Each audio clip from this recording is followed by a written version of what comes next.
अमेरिकी वैज्ञानिकों का मानना है कि चांद के गड्ढों में दिन में भी बर्फीला पानी मिल सकता है, क्योंकि कई क्रेटर ऐसे हैं जिनकी परछाइयों की वजह से अंधेरे वाले हिस्से में चांद की सतह पर काफी ठंडक रहती है, यानी क्रेटर का वो हिस्सा जहां कभी सूरज की रोशनी नहीं पहुंचती। यही स्थिति बड़े पत्थरों के पीछे बनने वाली परछाइयों के साथ भी है।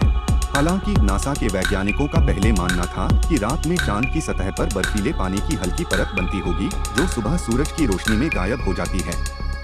नासा के जेट प्रोपल्शन लेबोरेटरी के साइंटिस्ट जॉन डेविडसन ने कहा था, करीब एक दशक पहले इसरो के चंद्रयान-1 स्पेसक्राफ्ट ने चांद के दिन वाले हिस्से में पानी की मौजूदगी के संकेत दिए थे। इसे नासा के stratospheric observatory for infrared astronomy ने पुख्ता भी किया था।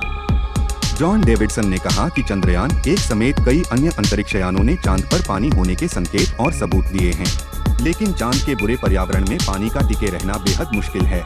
इसलिए हमारी खोज लगातार जारी है कि चांद की सतह पर पानी कहां और कैसे मिल सकता है। तो पता ये चला कि बर्फीला पानी जमा हो सकता है और वह हवा विहीन वस्तुओं पर सरवाइव कर सकता है, जैसे पत्थरों की परछाइयों के नीचे या फिर क्रेटर के उन हिस्सों में जहां कभी सूरज की रोशनी पहुंचती ही नहीं। एक नई स्टडी में जॉन डेविडसन और सोना हुसैनी ने लिखा है कि चांद की सतह पथरीली और उबड़-खाबड़ है, जिसकी वजह से सूरज की रोशनी दिन में भी कई जगहों पर नहीं पहुंच पाती। इसलिए यह संभावना है कि पत्थरों और क्रेटर की परछाइयों में बर्फीले पानी जमा होता हो, जबकि सूरज के ध्रुवीय इलाकों यानी उत्तरी और दक्षिणी ध्रुवों पर काफी ठंडा रहता है, वहाँ तो ये काम आसानी से देखने को मिल सकता है। इसकी वजह से हल्का वायुमंडल भी बनता दिखाई देता है। डेविडसन और सोना हुसैनी ने इसे समझने के लिए कंप्यूटर मॉडल्स बनाए। पहले यह माना जाता था कि ध्रुवों से दूर जो मैदानी इलाके हैं वो दिन में एक समान गर्म होते हैं, लेकिन कंप्यूटर मॉडल्स के जरिए की गई स्टडी में यह बात स्पष्ट हुई है कि चांद की सतह एक समान गर्म नहीं होती। कई स्थानों पर परछाइयों के भीतर पानी के कण मिल सकते हैं।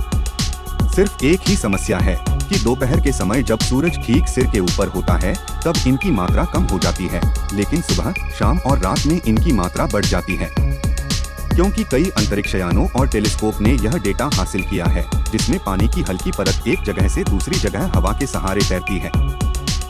यानी इसका मतलब ये है कि चांद की सतह पर मौजूद पत्थरों, क्रेटर और उनकी परछाइयों में पानी जमा रहता है, जो दिन की रोशनी के हिसाब से कम ज्यादा होता रहता है। अपनी बात को पुख्ता करने के लिए डेविडसन और हुसैनी ने 1969 से 1972 के बीच अमेरिका द्वारा छोड़े गए अपोलो मिशन के डेटा का भी एनालिसिस किया था। अपोलो मिशन के डेटा को जब कंप्यूटर मॉडल में डाला गया तो उसमें भी लगभग वही परिणाम सामने आए। डेविडसन ने बताया कि चांद के ऊपर घना वायुमंडल नहीं है, जैसा कि पृथ्वी के ऊपर बना रहता है।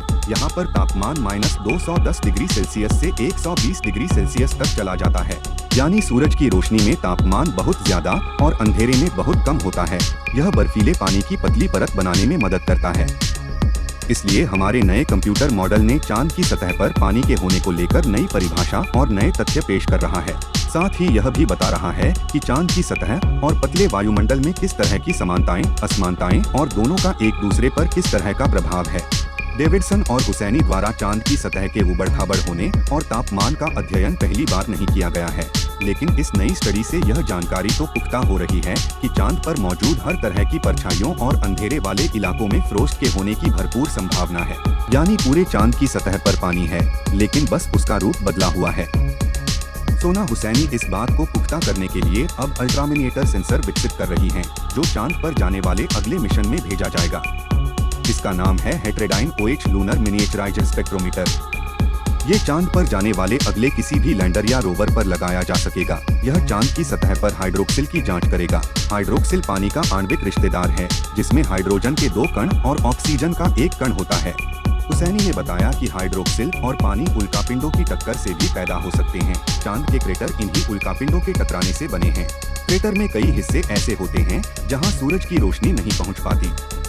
अगले लैंडर या रोवर चांद की सतह पर हाइड्रोक्सिल का पता लगाने के लिए एक्सोस्फीयर की जांच करेंगे, क्योंकि हाइड्रोक्सिल भी सतह या वायुमंडल में आसानी से एक जगह से दूसरी जगह चला जाता है।